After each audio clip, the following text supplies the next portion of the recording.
नेताजी सुभाष चंद्र बोस, एक क्रांतिकारी का सफर।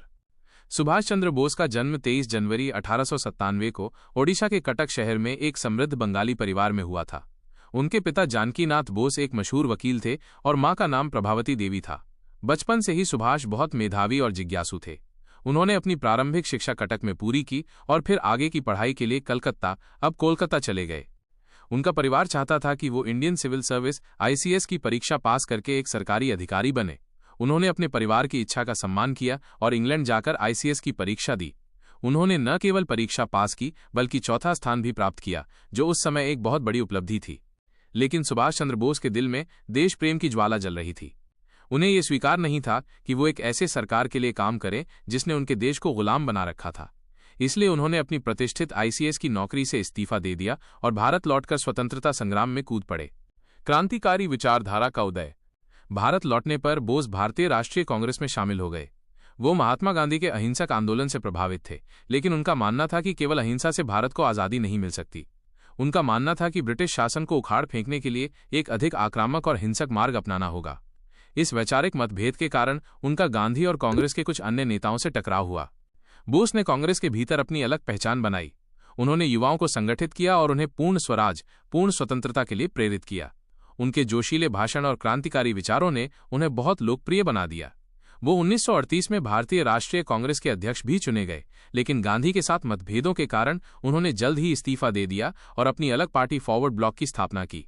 महान पलायन और आज़ाद हिंद फौज का गठन। द्वितीय विश्व युद्ध के दौरान बोस ने अंग्रेजों को कमजोर करने का एक बड़ा अवसर देखा। उनका मानना था कि शत्रु का शत्रु मित्र होता है। 1941 में उन्हें कलकत्ता में उनके घर में नजरबंद कर दिया गया, लेकिन उन्होंने एक साहसिक योजना बनाई और भेष बदलकर भारत से भाग निकले। इस महान पलायन के बाद वो अफगानिस्तान और सोवियत संघ होते हुए जर्मनी पहुंचे। जर्मनी में उन्होंने भारतीय युद्धबंदियों को संगठित किया और फ्री इंडिया सेंटर की स्थापना की। बाद में वो जापान गए और वहां उन्होंने आज़ाद हिंद फौज (INA) का नेतृत्व संभाला, जिसका गठन पहले रास बिहारी बोस ने किया था।